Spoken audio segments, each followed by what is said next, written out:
Une personne malade peut bénéficier de différents services proposés par la FEDOSAD.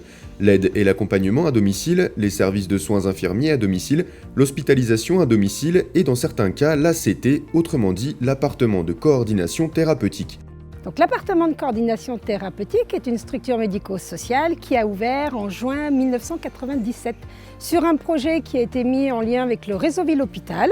Des travaux d'aménagement ont été réalisés afin de permettre l'accueil de personnes à mobilité réduite. Et puis nous accueillons environ une dizaine de personnes, de résidents par an, avec 6 résidents qui sont en place interne et 3 résidents qui sont en place externe. Ce sont des personnes qui ont été accueillies temporairement. Et puis nous avons fait un accompagnement leur permettant de regagner de l'autonomie et un appartement dans la périphérie de la structure, de sorte qu'ils viennent pouvoir déjeuner 2 à 3 fois par semaine et puis participer à toutes les activités que l'on met en place avec les résidents. Cette structure innovante, installée dans une maison individuelle, accueille 7 personnes, de personnes vivant avec le VIH aux personnes ayant des pathologies lourdes et invalidantes. Jamila est aujourd'hui une résidente de l'ACT.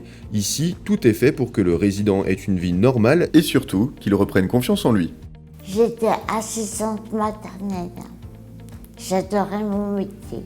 Et avant l'ACT, j'habitais dans une maison qui s'appelle Deuillet, en Haute-Saône. J'ai vécu avec un agriculteur. Sauf que je rentrais à l'hôpital, j'étais amputée d'une jambe. Il m'a laissé tomber.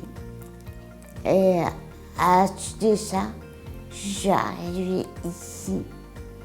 Et donc je suis ici depuis 6 ans. Et ça se passe très très bien.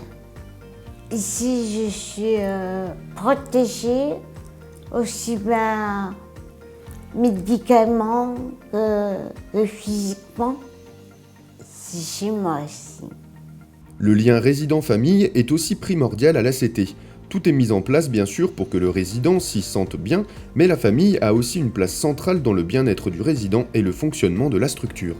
On a partagé beaucoup de choses ensemble et c'est vrai que les difficultés de la vie ont fait que et puis nos vies un petit peu séparées, séparer nos directions parce que j'ai fait aussi, j'ai 2 enfants, j'ai une profession, ont fait que je ne peux pas être aussi présente que je voudrais l'être pour elle.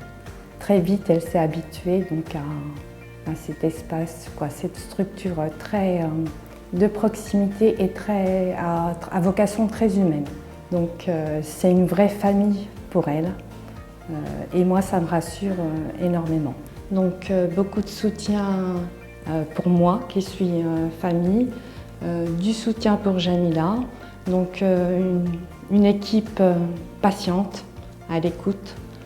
Proche du peu de malades, mais c'est vraiment pour moi c'est une structure, il devrait en exister davantage parce que le type de personnes en fragilité comme ça ont besoin de se retrouver en structure beaucoup plus familiale que d'être en espace hospitalier ou beaucoup plus moins personnel parce que la notion de l'humain se perd beaucoup malgré tout dans les espaces à grand nombre de places, on va dire.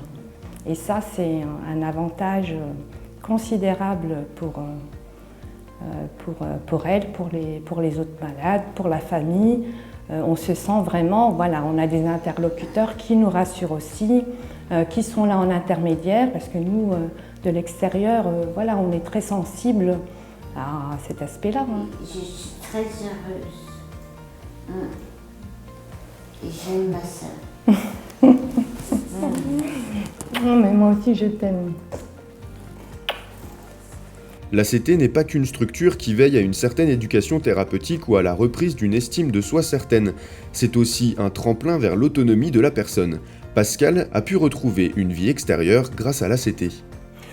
J'ai eu la pathologie dès 86 et donc après j'ai commencé à voyager Bon, j'avais des parents qui étaient assez aisés. J'ai bougé, j'ai fait beaucoup de pays, genre Amérique du Sud, États-Unis, Afrique du Sud, Thaïlande, Inde. Bah, assez mal, j'ai pensé que j'avais un flingue posé sur la tempe. C'était bon, 86, c'était tout le monde mourait et tout, c'était un peu la panique.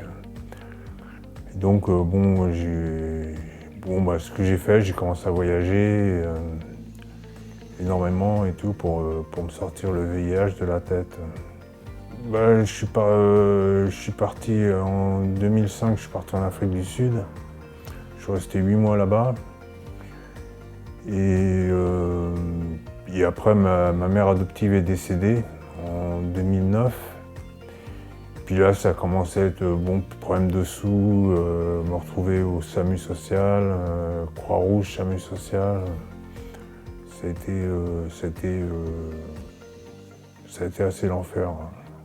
Et par la clinique l'hôpital qui me suivait, l'assistante sociale m'a orienté sur les maraîchers. Donc je suis allé au maraîcher en 2013, je crois. Je suis arrivé en 2013, ouais, je suis arrivé en 2013. Et c'est grâce aux maraîchers que j'ai pu trouver cet appartement. S'il n'y aurait pas eu les maraîchers, je serais à nouveau au SAMU social. Ça, je tiens à dire un grand merci aux maraîchers. Une personne ayant été résidente de l'ACT et ayant retrouvé un logement peut bénéficier du service d'HAD, autrement dit du service d'hospitalisation à domicile, pour assurer la continuité des soins dans un lieu familier et adapté à son état de santé. L'HAD, pas seulement pour les personnes âgées, mais en particulier pour les personnes âgées, répond à un besoin d'éviter des hospitalisations. C'est un service qui existe depuis 2004, l'HAD de la FEDOSAD, qui a pris pas mal d'ampleur. C'est un service qui tourne 24 heures sur 24, avec une quarantaine d'infirmières de jour comme de nuit. On a des médecins, on a tout un staff aussi administratif et logistique. Une des plus importantes, c'est la présence d'équipes de nuit, donc c'est vraiment une sécurisation. Et quand je dis équipe de nuit, c'est vraiment une équipe parce qu'il y a à la fois un des 3 infirmiers coordinateurs qui est d'astreinte, donc qui peut épauler. Il y a l'infirmier ou l'infirmière de nuit qui n'est pas d'astreinte mais qui travaille, donc elle est vraiment sur le pont toute la nuit. Et toutes les nuits, on a aussi un médecin d'astreinte qui peut soutenir l'infirmière de nuit. Une personne malade peut donc bénéficier de différents services proposés par la FEDOSAD, parmi lesquels le service d'aide et d'accompagnement à domicile, le service de soins infirmiers à domicile, l'hospitalisation à domicile, l'appartement de coordination thérapeutique et le service petits travaux.